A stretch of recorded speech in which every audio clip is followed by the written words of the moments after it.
We're up to chapter 3, Mishnah 2. Rabbi Chanina, Sgan HaKohanim Omer. Rabbi Chanina, the deputy chief of the Kohanim, says, just like we have a president and there's a vice president, there was the Kohen Gadol, the high priest, and there was the vice Kohen Gadol, the second in command. And this was especially important on Yom Kippur. Yom Kippur is the one day a year where the Kohen Gadol, the high priest, is indispensable because the majority of the operations of the temple on Yom Kippur were done single-handedly by the Kohen Gadol, by the high priest. And therefore, he had to be there and he had to be present, he had to be capable of executing the responsibilities of the office. Well, what if he becomes impure? What if something happens that he's not able to execute the responsibilities? So there was a backup. There was a Sgan HaKohanim, a deputy high priest that would step into the shoes of the Kohen Gadol in the event that he becomes invalidated or disqualified in any way from doing what he needs to do on Yom Kippur. So who is this vice Kohen Gadol at the end of the Second Temple era? His name was Rabbi Chanina, and he was called Rabbi Chanina Sgan HaKohanim. Rabbi Chanina, the deputy chief of the Kohanim, the Kohen Gadol.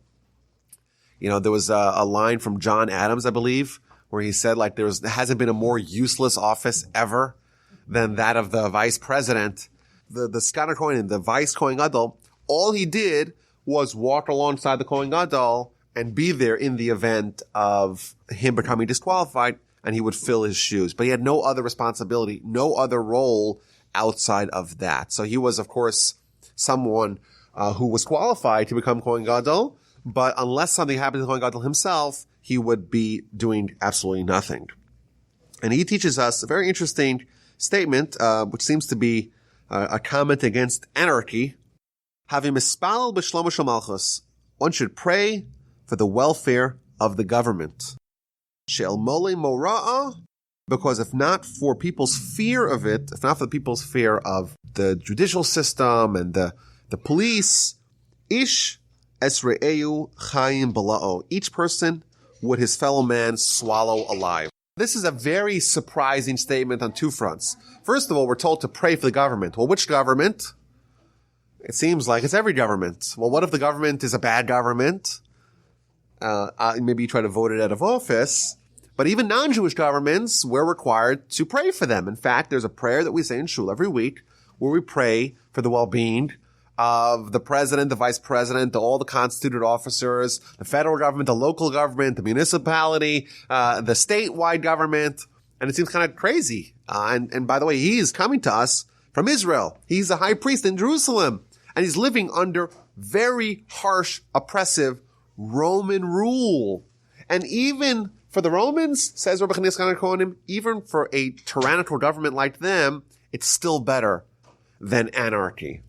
I would surmise that he would tell us if we were, God forbid, stuck in the USSR, in the modern incarnation of a very oppressive government, he would probably tell us to pray for their welfare, because even a terrible government is better than no government at all. That's what it seems like he's telling us, which is a very, very surprising statement. You know, the rabbis were routinely attacked by the Romans. The Romans were very harsh to any dissidents.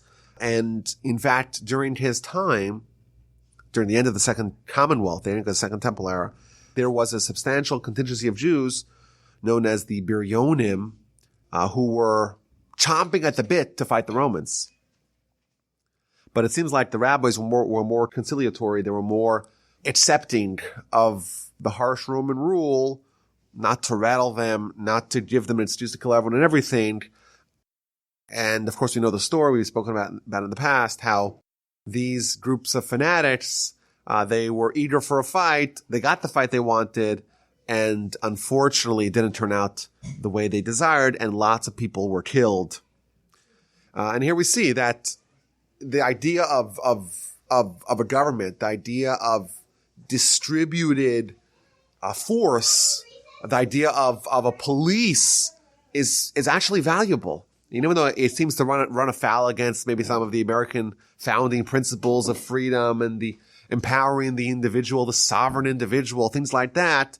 But there is a certain degree where people left unchecked, there's no checks and balances, people can resort to very bad impulses, and people will swallow each other alive, and that's of course terrible, and therefore having a government where people's power are held in check is a good thing, which maybe this is also why autocracy sometimes fails, and even people that were very noble initially in their rise to power, once they are in total control, it doesn't work out well because they are the same guy who wants to swallow people alive, and there's no one to check them. Which is interesting, in Jewish law, there's all kinds of ordinances to rein in a Jewish king from becoming a despot.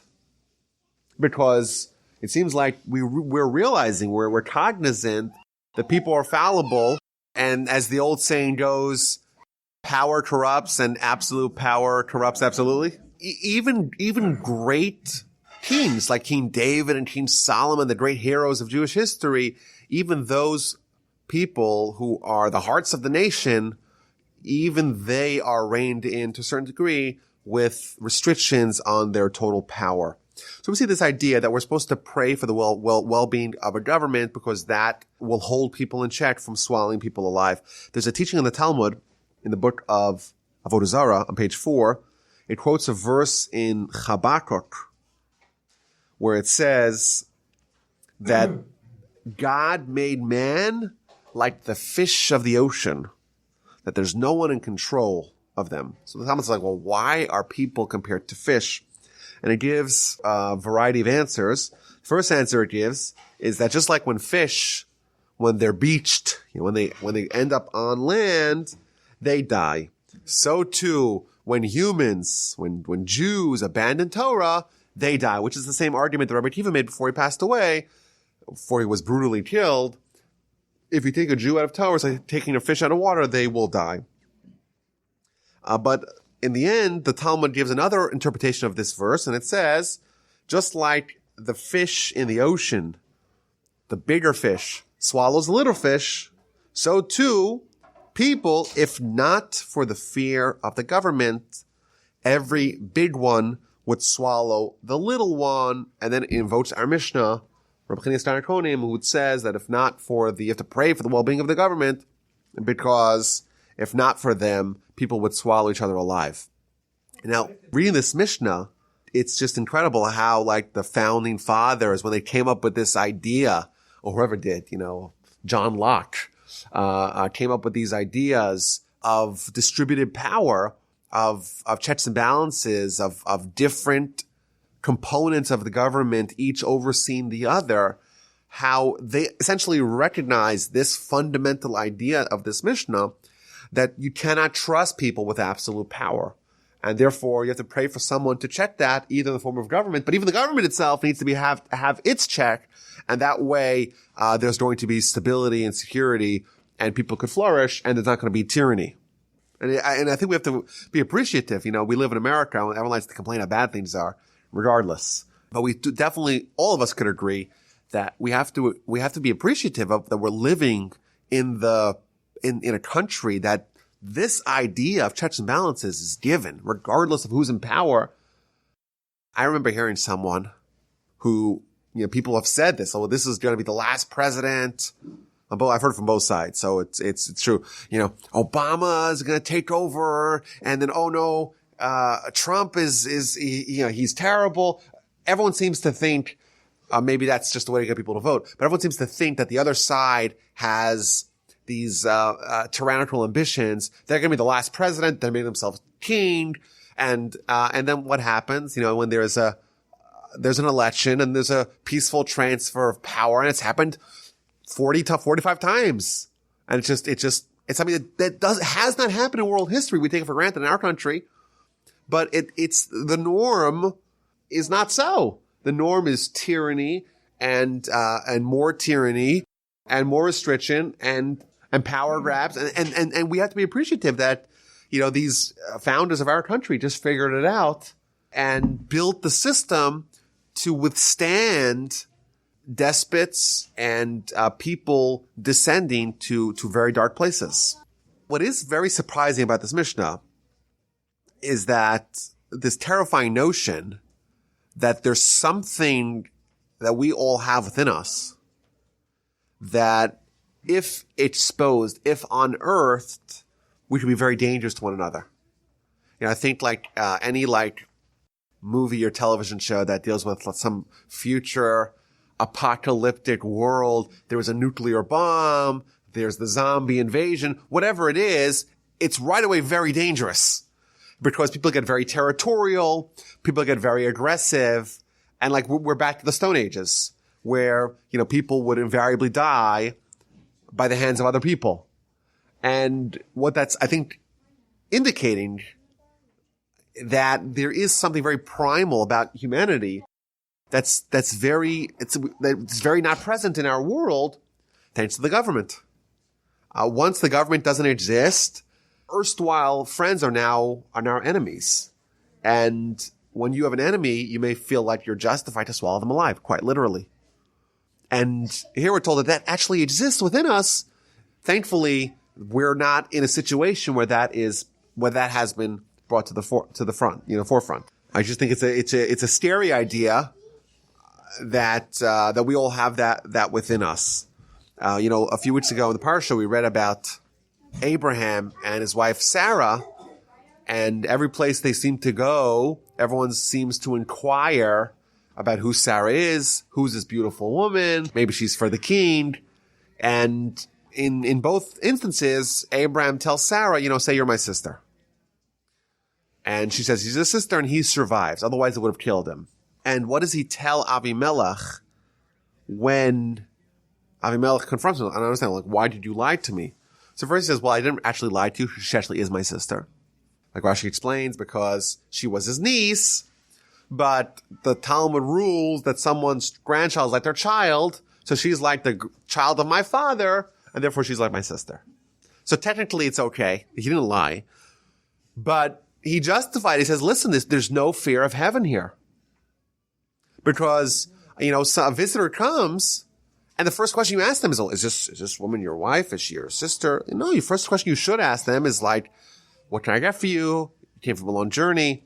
In a wholesome society, you don't automatically inquire to the eligibility of the fine-looking woman that comes as a refugee. And Abraham labels it as there's no fear of heaven here. And therefore, there's no fear of heaven. We don't know what could happen. And I think that this is kind of a similar thing. We talk about fear of heaven. What it means is it's like self-governance. When someone's fearful of heaven and they start behaving in a way that is congruent with that idea, what they're in effect doing is they're reining in their own bad impulses without any government oversight. And without fear of heaven, then you look like Avimelech, then you look like the person being described in this Mishnah, where everything is fair game, everyone is yours for the taking, and if someone is a competitor, well then you swallow them alive. So, in effect, what I'm arguing here is that if there was a country constructed of just people who had fear of heaven, well, you wouldn't need a government. If everyone was ethical, if everyone was righteous, if everyone was moral, if everyone had fear of heaven, well, then you don't need to have any government oversight because people are governing themselves.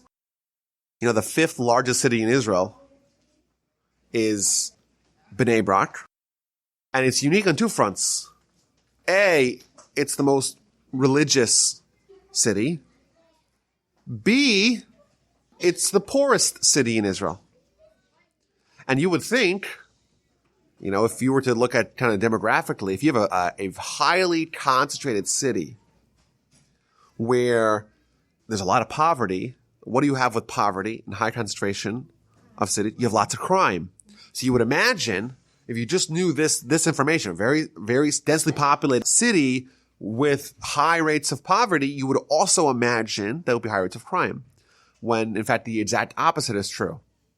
There's almost no crime. And in fact, they had a police force, but the guy his primary job was to be a liaison for the lost and found. And you wonder, how is it possible when all the conditions where crime should really flourish, it's very poor, it's very densely populated. It's this point where, yes, you don't need a strong government enforcing laws when people are going to obey those laws themselves.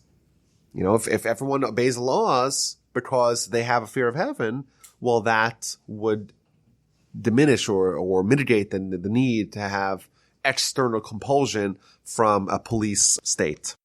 All humans really, on a very base level, are prone to having these very terrible impulses. And in a weird way, we have to think governments, even bad governments, even oppressive, tyrannical governments, they may be better than anarchy, than total free-for-all. That could be even worse.